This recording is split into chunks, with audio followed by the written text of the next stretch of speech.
1936 के अंदर डॉक्टर भीमराव अंबेडकर जी ने घोषणा की थी कि मैं हिंदू जन्माऊँ लेकिन हिंदू मरूंगा नहीं।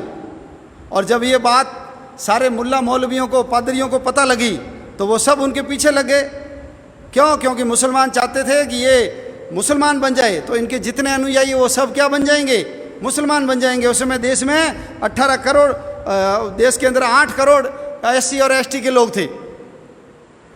और ऐसे ईसाई चाहते थे कि ये ईसाई बन जाए। यदि ये ईसाई बनेंगे तो इनके सारे अनुयायी क्या बन जाएंगे? ईसाई बन जाएंगे। इसलिए उन्होंने सबने प्रयास आरंभ किया। जिन्ना से मिलने भी गए अंबेडकर जी, और अंबेडकर जी ने जिन्ना को पूछा कि आप मेरे को मुसलमान बनने का कह रहे हो, मैं मुसलमान क्यों बनूं? तो जिन्ना ने उनको क्या बोला? जिन्ना ने कहा कि हमारे यहाँ हिंदुओं की तरह जाति नहीं है, हम सब लोग एक हैं, हम सब लोग मुसलमान हैं।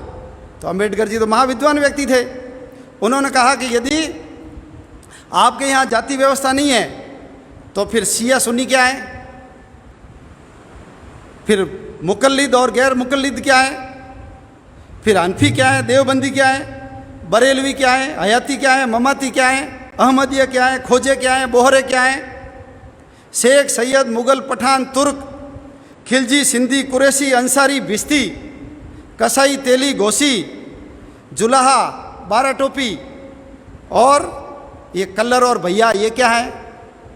तो अंबेडकर जिन्ना को समझ में आ गया कि इस व्यक्ति को नॉलेज है। और तुम सब कहते हो कि हम मुसलमान सब एक हैं, तो फिर तुम्हारे इतने सारे ज़्यादा देश क्यों? तुमको एक ही देश बना लेना चाहिए। और क्यों तुम ये जो इराक और ईरान है, ये दोनों मुसलमान देश होते हुए भी क्या कर रहे हैं? आपस में लड़ रहे हैं। तो एक तो हो ही नहीं तुम। और ये जो हैदराबाद का नवाब था उस्मान अली, उसने तो पूरा पिटारा खोल दिया था। अंबेडकर जी को कहा यदि आप मुसलमान बन जाते हो तो मैं, आप जितना पैसा चाहिए मैं आपको पैसा दे दूंगा, आपके गरीबी दूर करने का, बाहर भेजने का, पढ़ाई करवाने का, विदेश में भेज करके सारा करूंगा। लेकिन डॉक्टर अंबेडकर जी ने उनसे पूछा कि यदि तुम समानता का व्यवहार करते हो, तुम्हारे यहाँ ऊंच नीच नहीं है, तो मुझे एक बात बताइए कि यदि कोई मुसलमान के घर में चोरी करता है या मुसलमान किसी मुसलमान का मर्डर करता है तो उसकी सज़ा क्या है? तो उन्होंने कहा उनके हाथ काट दो, उनके आंखें फोड़ दो उसकी।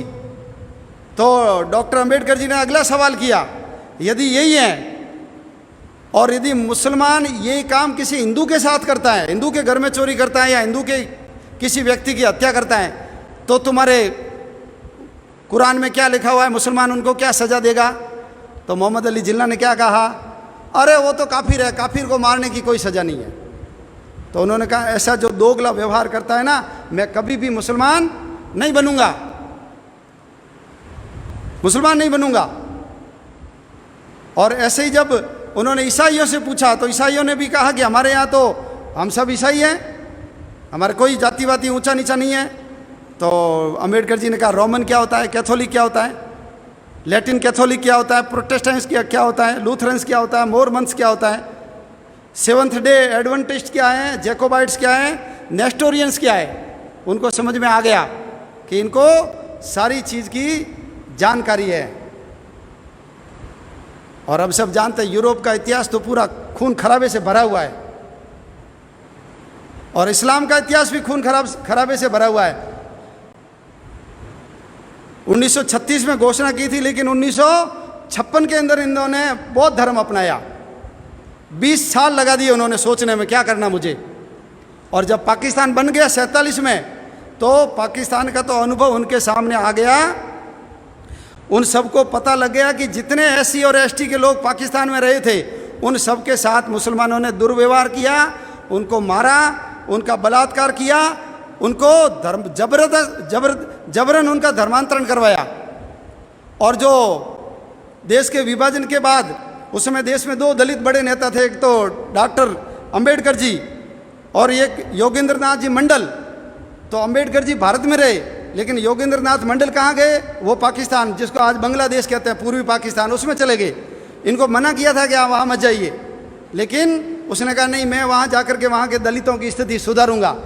और अंबेडकर जी यहाँ विधि मंत्री बने और वो वहाँ विधि मंत्री बने, लेकिन 1.5 साल में योगेंद्र नाथ जी मंडल को पता लग गया कि ये किस प्रकार के लोग हैं, उनका जीना आराम हो गया और वो बांग्लादेश से यानी पूर्वी पाकिस्तान से भाग करके वापस बंगाल के अंदर आए। भारत में आकर के उनको शरण लेनी पड़ी और उनका पूरा जीवन किस में लगा, उनका पूरा जीवन गुमनामी के अंदर कट गया। आज भारत में रहने के कारण डॉक्टर अंबेडकर जी का इतना बड़ा स्थान हो गया। तो अंबेडकर जी ने कहा था जिसकी जड़ें विदेशों से जुड़ी हुई है उसमें मैं कभी भी नहीं जाऊंगा। बौद्ध धर्म तो हिंदू धर्म का ही अंग है। ये जो हमारी धर्मधारा चल रही है हिंदुत्व की, उस हिंदुत्व की धर्मधारा में से जितने पंथ संप्रदाय निकले हैं उनमें से एक पंथ बौद्ध धर्म है। और यदि वो बौद्ध बन जाता है तो क्या फर्क आ जाता है, वही नाम रहते हैं हमारे जैसे, वही पूजा पद्धति, वही दीपक, वही चावल, वही मौली, वही अगरबत्ती, वही माला, वही फूल, वही टंकोरी, वही आरती, कोई फर्क नहीं पड़ता बुद्ध बनने से। और हमने तो हमारे जो अवतार हुए हैं उनमें से भगवान बुद्ध को क्या माना है, अवतार माना है। तो अंबेडकर जी का बहुत बड़ा योगदान है। यदि उस समय अंबेडकर जी मुसलमान या ईसाई बन जाते, उन्होंने कहा भी था यदि मैं ईसाई बन गया तो मेरे ऊपर अंग्रेजों का एजेंट हूँ ऐसा आरोप लगेगा, इसलिए मैं अंग्रेजों का एजेंट नहीं बनना चाहता। और यदि मुसलमान बन जाऊंगा तो इन्होंने जैसे देश का विभाजन कराया है ये फिर मेरे अनुयायी देश का विभाजन करेंगे, इसलिए मैं मुसलमान ईसाई नहीं बनूंगा, बौद्ध बनूंगा। इसलिए डॉक्टर अंबेडकर जी का हमारे ऊपर ऋण है और उनके कारण ही आज ये भारत बचा हुआ है। यदि वो बन जाते ना मुसलमान तो 1947 आता ही नहीं, उससे पहले ही देश का विभाजन हो जाता। और ये अभी जितनी ज़मीन गई ना उससे ज़्यादा ज़मीन हमारे हाथ से चली जाती। और ये सारे जितने हमारे दलित बंधु हैं ये सारे आज मुसलमान बन करके हिंदुओं के खून के प्यासे बन जाते। तो ये बहुत बड़ा पाप होने से रोकने का काम यदि किसी ने किया है तो ये डॉक्टर भीमराव अंबेडकर जी ने किया है। इसलिए हम सब लोग उनके ऋणी हैं। अशोक जी सिंघल ने कहा है हम सब लोगों को इन लोगों के चरण छूने चाहिए। क्यों? डॉक्टर अंबेडकर जी ने कहा था कि मैंने इतिहास पढ़ा है, 6वीं शताब्दी से पहले भारत के अंदर छुआछूत नहीं थी, ये मुगलों के आने के बाद हुई है छुआछूत। हाँ, अपवित्रता जरूर थी लेकिन अस्पृश्यता नहीं थी। और यदि वो बन जाते तो आज हमारी भूमि भी कम हो जाती, हमारी जनसंख्या भी कम हो जाती।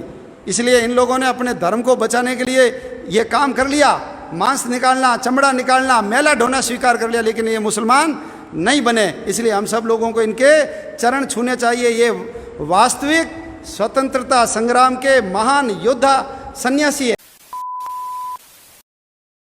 रंग केसरी हो या मृदंग केसरी हो या कि केसरी हो ताल, तुम ये सोच लो।